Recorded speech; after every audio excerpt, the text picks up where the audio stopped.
Ansemi no enye de dikan ni yate ewo yase afa na nyina se dwedi electric cars ene ho sensem no dodo na etachire fi sentutu oboni bi emfiri achiri adi nso oboni ebrain ene ahome ene bibia mu na nigisem ene se Kantanka group of companies awmodi dwuma ahodo na mfie dodo nie ana emeritus de no ho ahye sa ne mai mu eno so yehwese ne wosi ayentotoye edi abesine Abibre muhani wachesa ama empempem enso afasubie. Professor Emeritus Safo Kantanka. Yeka enipa washasie eye shen ewe abibre muha na eye ono. Afia pem ahankron eni aduokron enai 1994. Ena washasie eye shen ewo oman Ghana mu na ene yebeshe electric vehicles. Eye shen ya engine enim nanso etimidi juma Mia na ewa hodin ye na ohye sa hyen we yase ewo afimpinu eni dumienu emu 2012 ye hye ye man Ghana mu a eyade a abeto dwase amampanyifo enchebia wo benya sa electric vehicles ahodo bi ede de dwuma ewo mu na ye hye abibre mu hanso a ne titiriw eni wo man Ghana eyade a yankasa ye wo ehyen ahodo a eye electric vehicles a yamfa engine mom na ye ne mom no edi battery ene di juma hodo na ne nyina so efri Professor Emeritus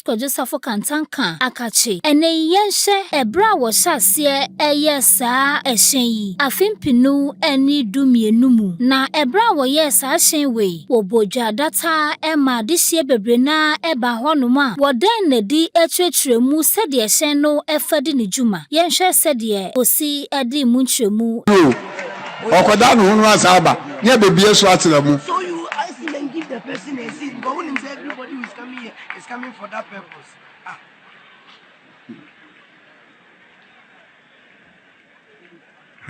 Kano yantini su duwa we nyina yi a. Everyone say ewoso. Ababai. Okay. Aha. Ababai. Tell me na betini su nti. Anyunya wo ye bonyum wo. Oh, very good. Yeah. Mama mo se se o. Me say afibia e be what go from. Afibia. Aso ne kan nyina kama.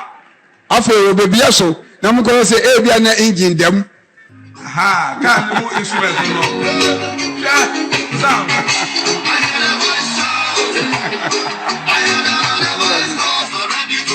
Oko hebi. Awo ko hebi. Hey.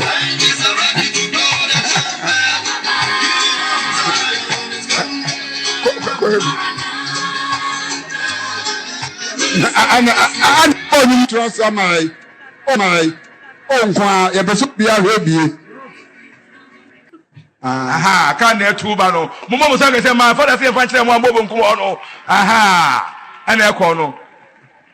Enyi nim hwi nim no asa e ko saa obona be kama.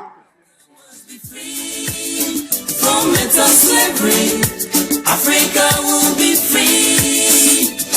Emma this year be pie mu wo ho ade ba ko ni se enye enonkwa ene ehyen wo ye ya yemfa engine eni juma ewo mu wo san so eye biemu a eno so eye electric vehicle ewa afimpinu eni aduonu emu metre 2020 na sa hyen wo nso eye hyen a engine enim nanso edi akoniaba edi juma te se ehyen a engine wo mpepepe na ho ye den na san so eni kaye ebiemu so afimpinu eni aduonu mienu 2022 wo san so edan ne hyen sronko adia ene so eye electric vehicle ade ba ko edan so ewo ne hyen ahodo a efa engine eni akoniaba ne se eye ade a esan so eyusu solar panel na chese emredudu a enam awiamu edi akoniaba nyina esan so e charge ne ho a eni kan san so ye wonwa abibremu edi kan ya yaja edan so kra na afimpinu eni aduonu mienu mu yenhye sede wosi etremu ekwan ahodo a ehyen no faso edijuma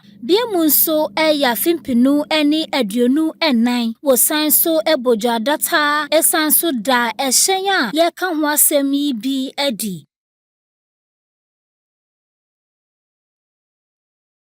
inti na kyese electric vehicles ahodo na se shen a engine bi anim na utumi di sija so na ka ne hye kama pa te se de phone battery wo a utumi charge ne sana hye ahodo utumi charge ana yede to dwa inti enne a Ghana ban hwese ono so be krabi dia ba oman mu na so afa ahodo nyina akura mu no yebusa se ye fa obi die na ye boa ema ne koso no yan ye die a mfie be se du ene akire nie ewuri edi ho dwuma no nto boa ben ene ahoden ben ne die die akire